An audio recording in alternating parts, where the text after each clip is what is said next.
The world was ending, or at least the small, immaculately manicured corner of it I'd paid a fortune to retire in was. Rain wasn't just falling, it was attacking, hammering against the windows of the Maple Creek Estates community clubhouse with a percussive fury that vibrated in my teeth. The lights had died 20 minutes ago, plunging our little slice of suburban paradise into a primordial darkness punctuated by flashes of brilliant, angry lightning. My phone, like everyone else's, was a useless brick. No bars. Nothing. This was it. The exact scenario I had anticipated. A localized communications blackout during a severe weather event. A classic failure point. And I, Alex, had prepared for it. I stood before the empty shelf, my flashlight beam illuminating the source of my rising fury. It wasn't the storm. It wasn't the power outage. It was a single, crisp, professionally laminated sheet of paper held in place by a piece of Scotch tape. Notice of bylaw violation, C.114. All electronic installations within community property must be submitted for review and approved by the Architectural Review Committee, no less than 60 days prior to installation. This unapproved device has been removed and is being held at the HOA Administrative Office pending a formal hearing. O. Carol Peterson, President, MCE HOA. My eye started to twitch.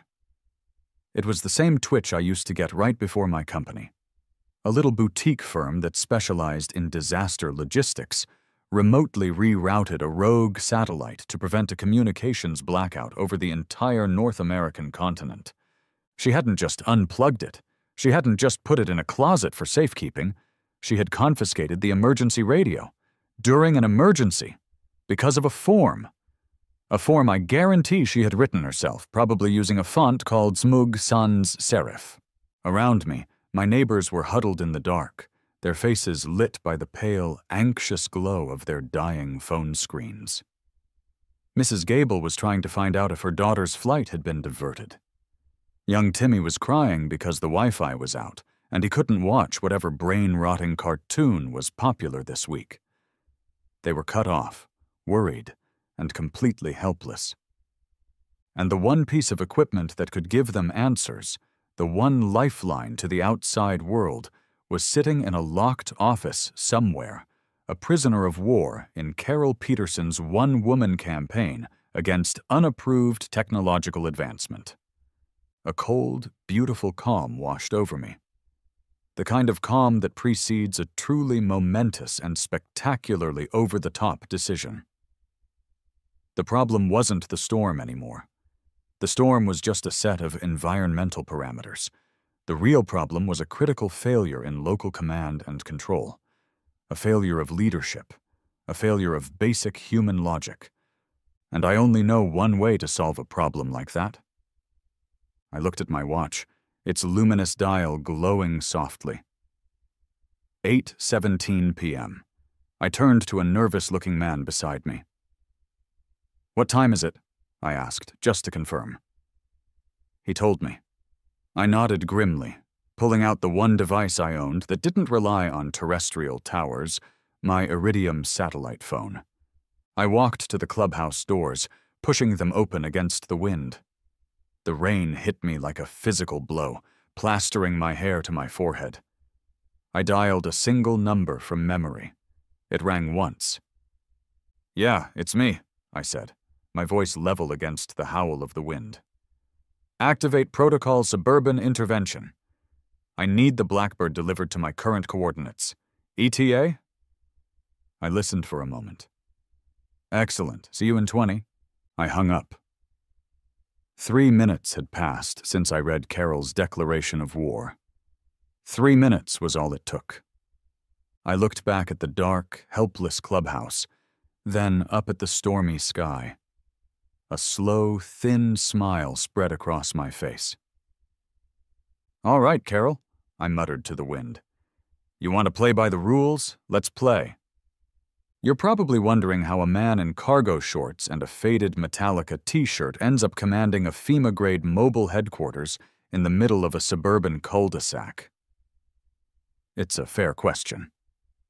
The answer, like most of life's great tragedies, involves real estate and a fundamental misunderstanding of the term peace and quiet. It all started 6 months ago. I had just sold my company, Logisec Solutions, for a sum of money that the financial papers described as eye-watering.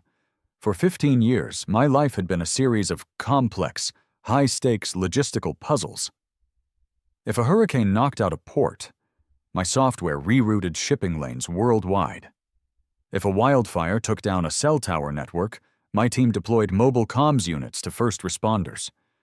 My brain was a finely tuned machine for creating order out of chaos. Then, suddenly, there was no more chaos. There was just a bank account with too many zeros and a whole lot of free time. My therapist, a man I paid an obscene amount of money to tell me to take up a hobby, suggested I find a place to decompress. A place with no problems. He recommended Maple Creek Estates. The brochure was a masterpiece of suburban propaganda. Photos of smiling families, perfectly manicured lawns, and a sparkling community pool. The tagline was, "The perfect place to live life at a slower pace." It sounded like hell, but it also sounded like exactly what the doctor ordered. I bought a house, sight unseen. My first week was a study in profound, mind-numbing boredom. My biggest logistical challenge was figuring out which of the 7 identical recycling bins was for mixed paper versus lightly soiled cardboard. I spent an entire Tuesday optimizing my sprinkler schedule for maximum water distribution efficiency with minimal evaporation. I was going insane. My brain, once a weapon of mass organization, was now aimed squarely at the head of a dandelion peeking through a crack in my driveway. And then I met Carol. My introduction to Carol Peterson, president for life of the Maple Creek Estates Homeowners Association, came in the form of a crisp, cream-colored envelope left under my windshield wiper.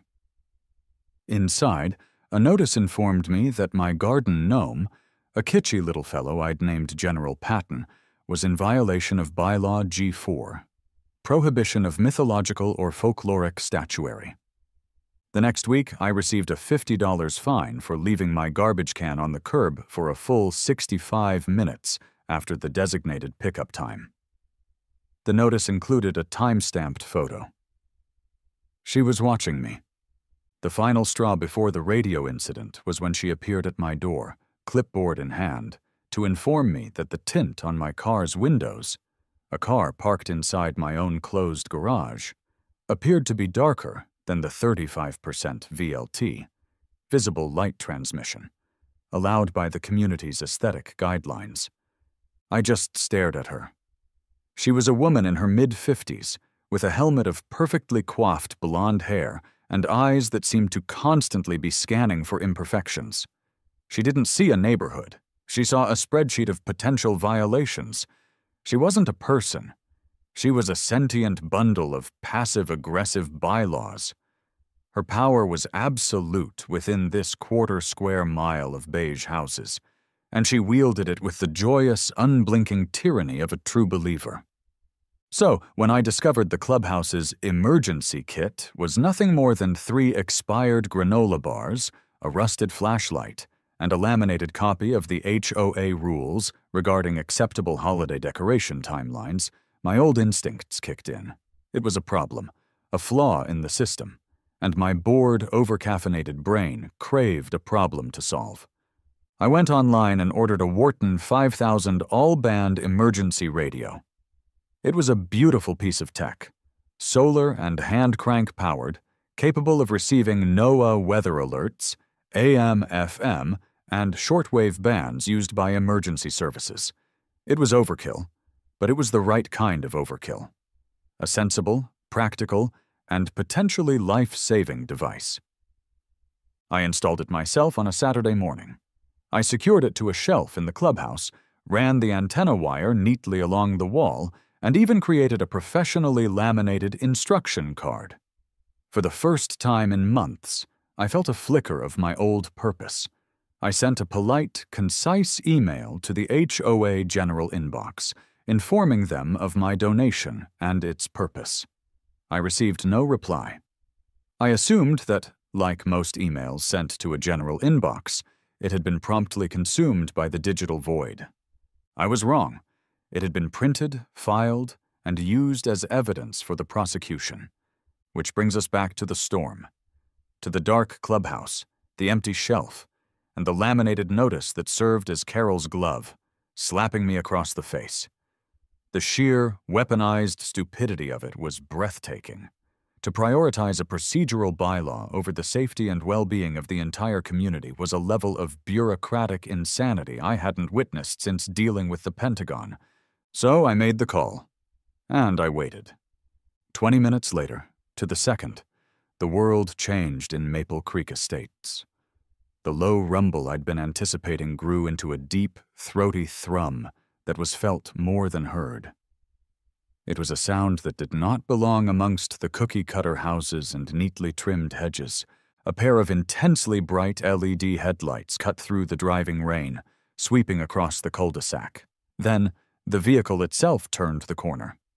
It was a custom-built Mercedes-Benz Sprinter van, but calling it a van was like calling a shark a fish. It was an apex predator of a vehicle.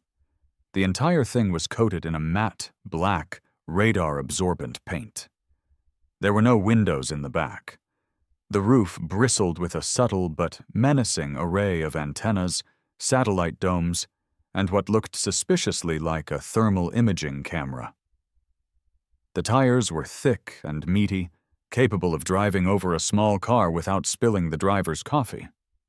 This was the Blackbird, the crown jewel of my old company's rapid deployment fleet, my personal mobile command van. I'd kept it in the divorce from my company as a sort of souvenir. It was currently stored in a climate-controlled facility an hour away, maintained by a small team of my most loyal and well-paid former engineers. And it was now parked in front of my house. Lights flickered on in the houses around me. Faces appeared in windows, pale ovals of disbelief. A few brave souls opened their doors and stared, mouths agape. The sleek side door of the Blackbird slid open with a satisfying hydraulic hiss, revealing not an empty cargo space, but a wall of glowing monitors, humming server racks, and enough blinking lights to rival a NASA mission control. Two of my guys, Kevin and Raj, hopped out, completely unfazed by the storm. They were wearing black tactical rain gear. Just then, a sensible silver sedan swerved around the corner and screeched to a halt behind the van. The door flew open, and my best friend Dave stumbled out. Dave had been my COO, the perpetually stressed, normal person counterweight to my focused insanity. He looked at me, then at the van, then back at me, his face a perfect mask of weary resignation. "I got a system alert," he yelled over the wind. "It said Protocol Suburban Intervention was active. I was hoping you'd butt-dialed the apocalypse button. It's not a joke, is it, Alex? Please tell me you didn't call in the Doom van because your Netflix went out." "Worse," I yelled back, a manic grin spreading across my face. "Bureaucracy. Now, if you'll excuse me, I have a localized information vacuum to remedy." I was in my element. For the first time in months, I wasn't just a retired guy in a ridiculously overregulated suburb. I was Commander Alex, and this was my field of operations. "Kevin, get the primary satellite link established. I want a multi-spectrum mesh network for the entire subdivision, 2-block radius. Prioritize local comms, then piggyback on the Starlink for external bandwidth," I barked. "Raj, deploy the auxiliary power and comms station. I want a real-time Doppler radar overlay on screen 3, power company outage maps on screen 4, and live FAA flight data on screen 5. Let's go, people, we're burning daylight. Metaphorically." They nodded and got to work with practiced efficiency. A telescoping mast rose silently from the roof of the van, a small satellite dish at its peak, unfolding like a mechanical flower and immediately beginning to orient itself. Raj wheeled out a heavy-duty cart with a silent-run diesel generator and a power strip panel with dozens of USB and AC ports. Within 10 minutes, my driveway was transformed from a patch of oil-stained concrete into the nerve center of a disaster relief operation. A powerful Wi-Fi signal bloomed across the neighborhood. Its name, HOA_bylaw_C11_4_ is _tyrants. The password was no forms required. An 80-inch weatherproof monitor was mounted to the side of the van. On it, in crystal-clear high definition, was the weather radar, showing the storm cell moving across our area. Beside it, a ticker updated with local news alerts. Slowly, like moths to a flame, my neighbors began to emerge from their dark houses. They were drawn by the lights, the low hum of technology, and the miraculous reappearance of full Wi-Fi bars on their phones. They huddled under the van's large awning, plugging in their devices, their faces a mixture of awe and confusion. Mrs. Gable, the woman worried about her daughter, timidly approached me. "Excuse me," she said. "I don't suppose you could find out about Flight 734 from Denver?" I turned to a monitor inside the van. "Flight 734, United. Diverted to Pittsburgh an hour ago. All passengers are safe. They'll be put up in a hotel and rebooked for tomorrow morning." Her eyes filled with tears of relief. "Oh, thank you. Thank you so much." I just nodded. This was what I did. I provided clarity in the middle of chaos. In her eyes, I was a hero. In Carol's eyes, however, I was about to be a heretic burned at the stake. Right on cue, she appeared. Carol Peterson marched down the street, an umbrella held before her like a shield, flanked by two other scowling HOA board members. She was incandescent with rage. The sight of my command center, the blatant, glorious violation of at least 50 different bylaws, had clearly caused some kind of aneurysm in her rule-loving brain. She was holding her clipboard, now slightly damp, like a weapon. "What is this?" she shrieked, her voice barely audible over the hum of the generator. This was the moment. The first real battle in what I was beginning to realize was going to be a long war. I turned to face her, my expression perfectly neutral. "This is a temporary civilian-led emergency response center," I stated calmly. "This is a commercial vehicle. It's parked on the street. You have an unapproved satellite dish. You're running a business from your home. This is a violation of sections D4, G12, and H8 through H11 of the Maple Creek Estates Charter," she sputtered, jabbing a finger at the van. I took a slow, deliberate breath. "Let's address those points in order, Carol," I said, my voice level. "First, the vehicle is registered as a personal Class B recreational vehicle.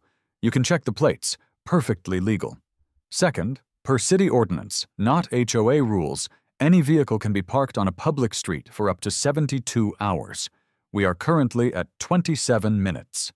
Third, the satellite dish is a temporary installation for the express purpose of providing emergency communications, a service I am providing to this community for free, due to the conspicuous failure of the community's approved infrastructure, which, I might add, you personally sabotaged."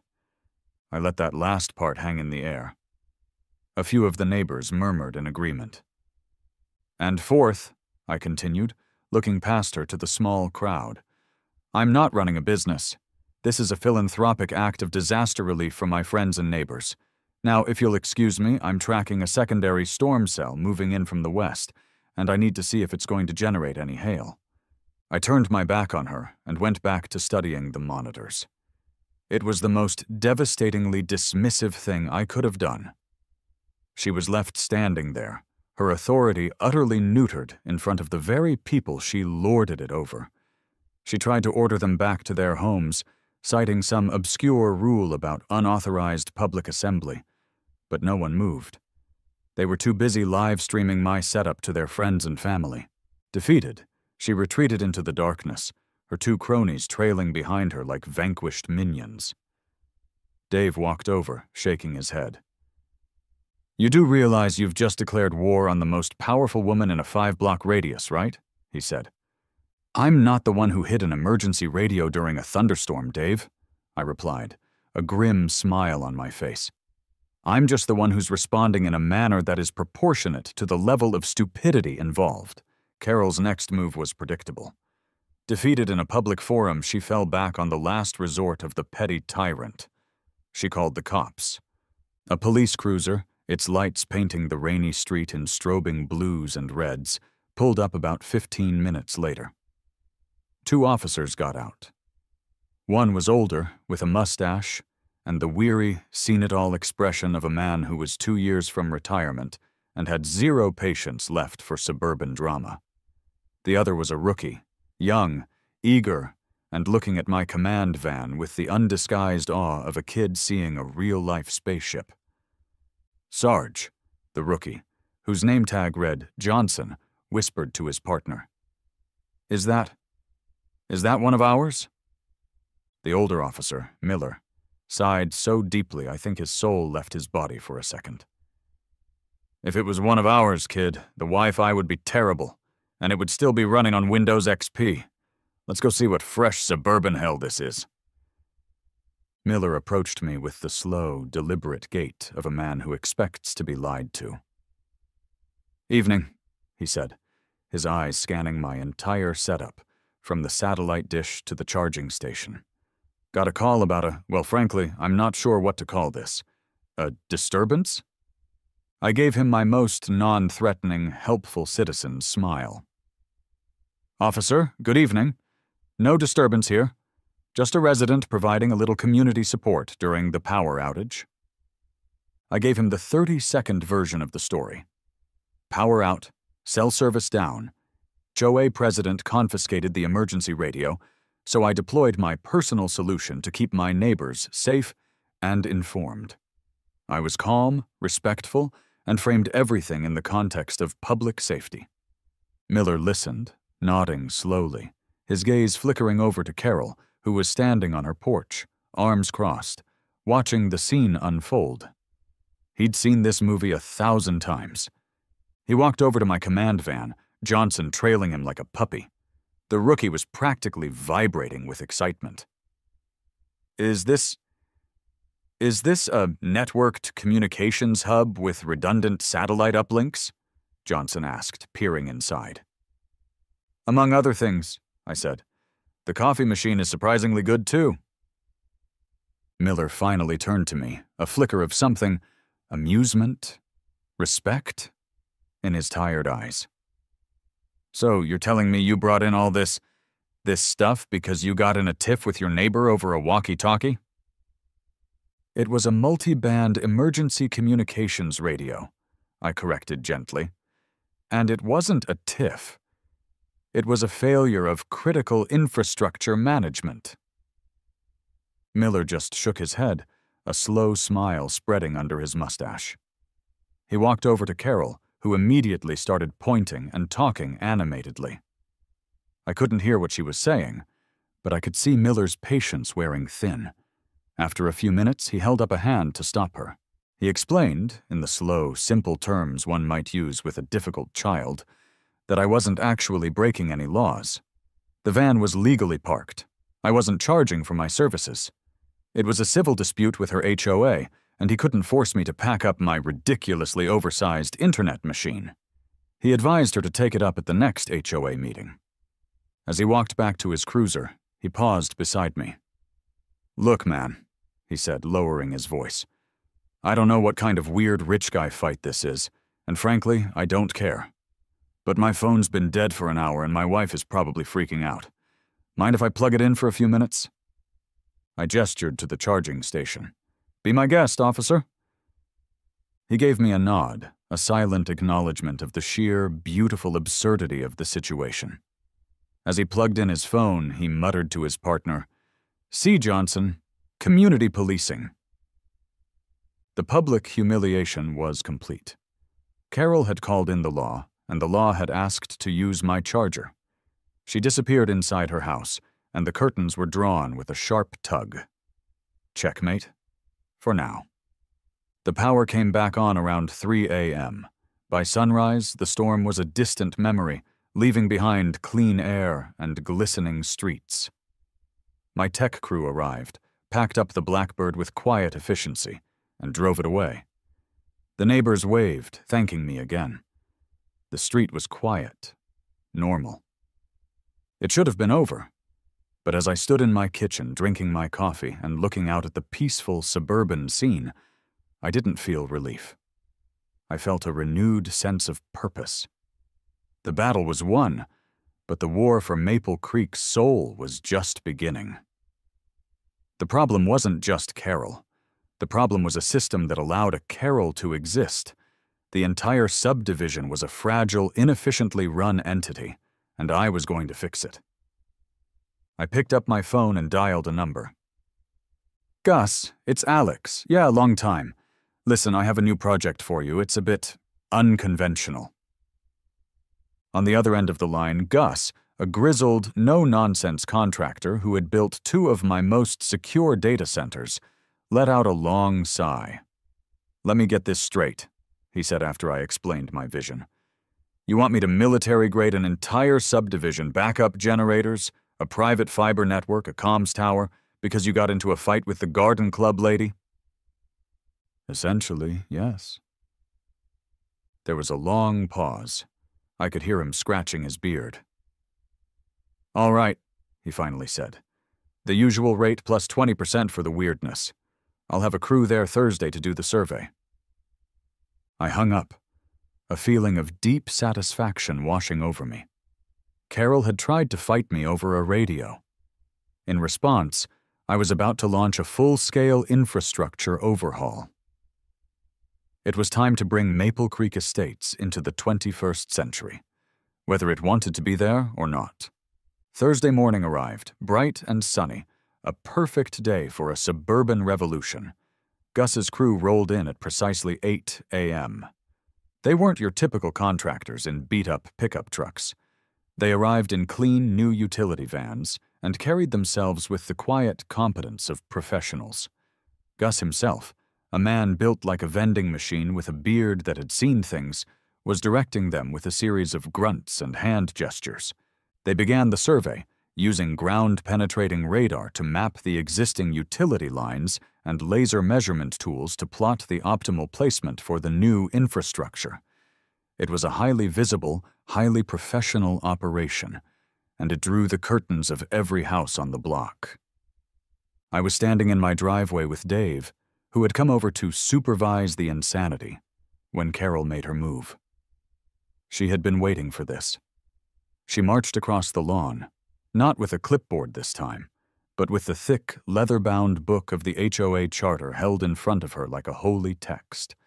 She looked rested, confident, and dangerously triumphant. "Good morning, Alex," she said, her voice dripping with false sweetness. She ignored Dave completely. "I see you're proceeding with your project." "Just a few safety and quality of life upgrades for the community, Carol," I replied, my tone breezy. She smiled, a thin, cruel slash. "That's what I thought." She opened the book to a dog-eared page. "I'd like to direct your attention to Article 7, Section 3, Paragraph B, of the Maple Creek Estates Charter. It reads, 'Any and all modifications to community-owned property, including, but not limited to, landscaping, structural additions, and subterranean alterations, require a proposal to be submitted in triplicate, approved by a unanimous vote of the board, and followed by a 90-day public comment period.'" She looked up from the book, her eyes gleaming. "Subterranean alterations? That would be your little fiber optic cables and generator conduits, wouldn't it? Unanimous vote, Alex. And as long as I'm on the board, the vote will never be unanimous. Your little project is dead. Shut it down!" I felt the blood drain from my face. She had me. It was an ironclad, perfectly worded piece of bureaucratic weaponry. She had found the one rule my brute force approach couldn't bypass. Gus, who had been listening, spat on the ground. "She's got you, boss. That's a standard poison pill clause. Can't do a thing without her vote." He turned to his crew. "All right, pack it up, boys. The fun's over." As they began loading their equipment, Dave put a hand on my shoulder. "Look, man, you won the battle with the van. You made your point. Don't lose the war over this. Just sell the house and move to an island you can own, an island with no HOA." I watched Carol walk away, a smug, victorious strut in her step. For the first time, I felt a genuine surge of anger. She wasn't just enforcing rules. She was actively preventing progress. She was holding an entire community hostage to her own petty need for control. Selling and leaving would be letting her win, and I don't lose. "No," I said, my voice low. "She wants to play by the book? Fine, we'll play by the book, the whole book." My strategy had to change. If I couldn't get the board's unanimous approval, there was only one other option. I was going to have to get a new board. My home office, once a sanctuary of minimalist calm, transformed into a war room. My enemy wasn't a rival corporation or a team of hackers. It was a suburban homeowners association, and I was going to dismantle it from the inside out, using its own rules against it. The first step was information warfare. The HOA was legally required to make its financial records and meeting minutes available to any homeowner. I formally requested everything from the last 5 years.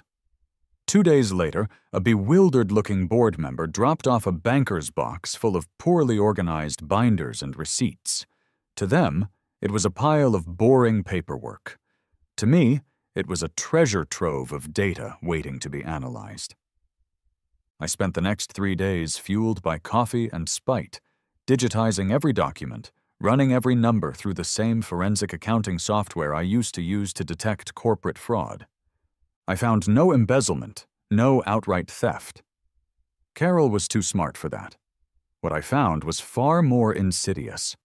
A pattern of staggering incompetence, cronyism, and vanity spending that was costing the homeowners a fortune. The landscaping contract, for instance, was 30% higher than the market rate.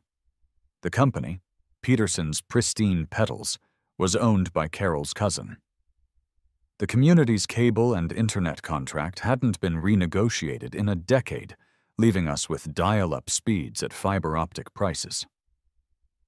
And the crown jewel, nearly $10,000 from the Community Improvement Fund, had been spent over 2 years on a prize-winning petunia garden that graced the front entrance. Meanwhile, my analysis of the last 3 years of resident complaints showed that the #1 issue was a bone-rattling pothole on the main road that had been steadily growing larger. I compiled my findings into a slick, professional, and brutally clear presentation. I created charts and graphs. I got competitive quotes from other landscapers and internet providers. I wasn't just pointing out problems. I was offering concrete, cost-effective solutions. Then, I launched my propaganda campaign. I registered the domain https://www.google.com/search?q=MapleCreekFacts.com and uploaded my entire report. I designed a simple, professional-looking flyer with a QR code linking to the site. Under the cover of darkness, I walked the entire subdivision and left one in every resident's mailbox. The headline was simple: "Are you getting what you pay for?" The effect was instantaneous. The neighborhood's quiet online forum exploded. People were shocked. They were angry.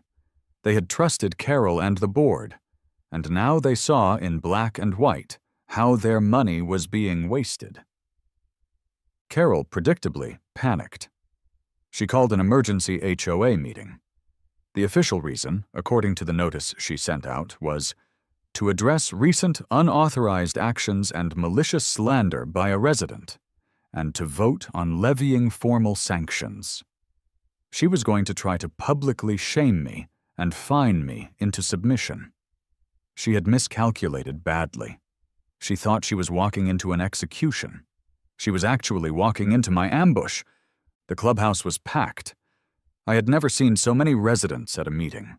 The air was thick with tension.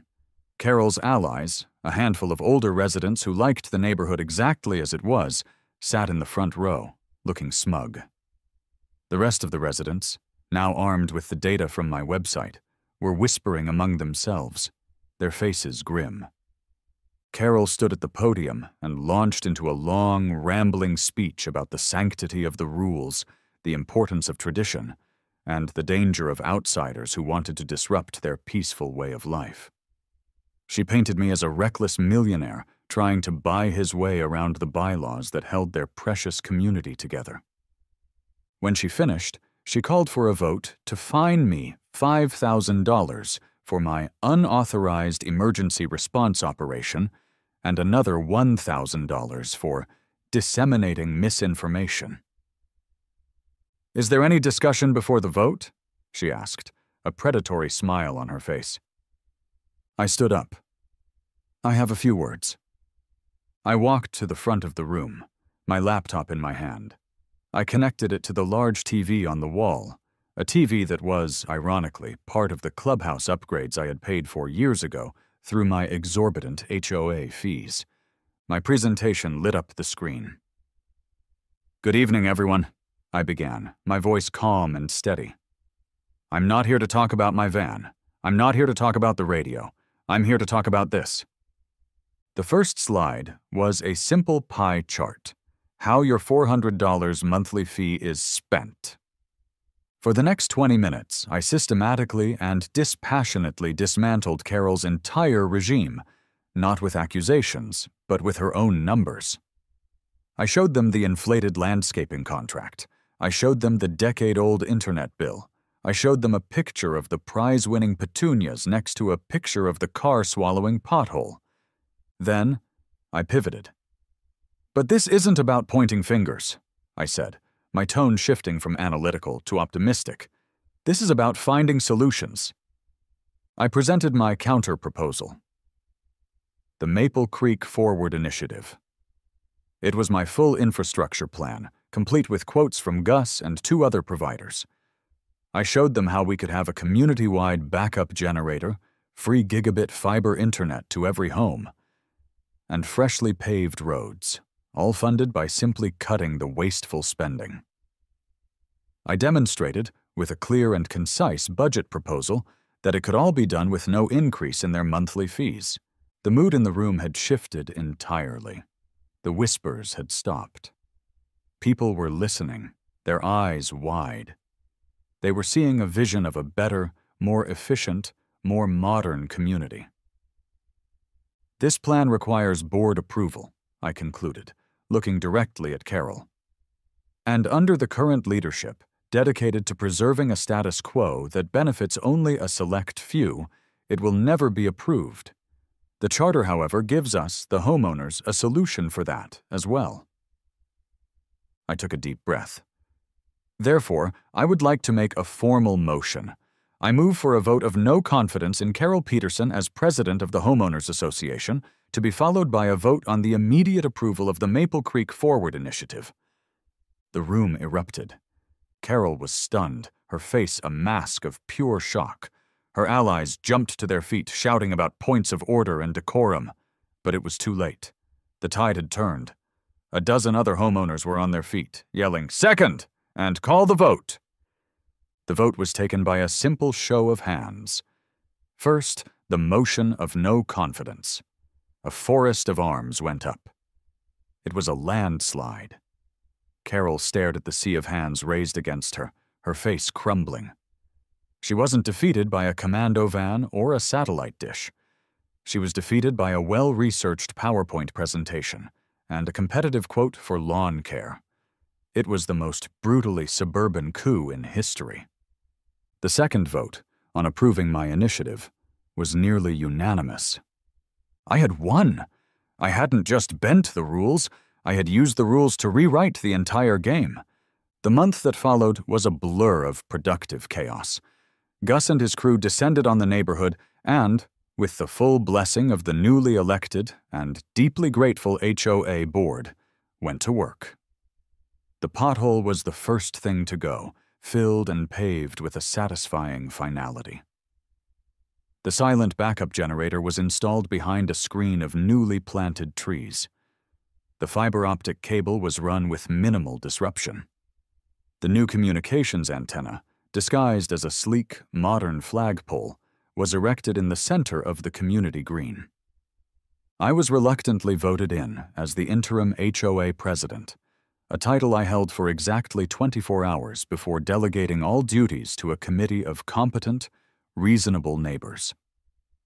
My only official ongoing role was Chief Technology Officer, a made-up position that allowed me to manage the new network from the comfort of my home office. Life in Maple Creek Estates settled into a new kind of normal. A better normal. The Wi-Fi was blazingly fast. The power stayed on during storms. The lawns were still manicured, but by a company that charged a fair price. One afternoon, I saw Officer Miller on patrol. He slowed his cruiser as he passed my house, caught my eye, and gave me a slow, deliberate nod. It was a gesture of profound, amused respect between two men who understood that sometimes you have to create a little chaos to restore order. I still saw Carol, of course. She hadn't moved. Her power was gone, her reign was over, but she was still there. I saw her walking her little dog, occasionally stopping to discreetly measure the distance from the curb to a neighbor's newly planted and pre-approved rose bush with a small tape measure she kept in her pocket. A queen without a kingdom, still clinging to the ghost of her beloved rules. We never spoke. We didn't need to. That evening, I was sitting on my porch, enjoying a quiet cup of coffee. Dave was there, lounging in the other chair. The neighborhood was peaceful. The sun was setting. "So, you happy?" Dave asked, breaking the comfortable silence. "You finally got your quiet retirement. All it took was deploying a multi-million-dollar tech asset, fomenting a rebellion, and staging a hostile takeover of a suburban homeowners association." I took a slow sip of my coffee, a small, genuine smile finally reaching my face. "Peace and quiet isn't a state of being, Dave," I said, looking out over my perfectly regulated, technologically superior domain. "It's a logistical objective, and the mission is accomplished." The neighborhood was quiet. The Wi-Fi was strong. The power was stable. All was right with the world. Now, if I could just get a definitive ruling on this a lightly soiled cardboard situation, life would be absolutely perfect.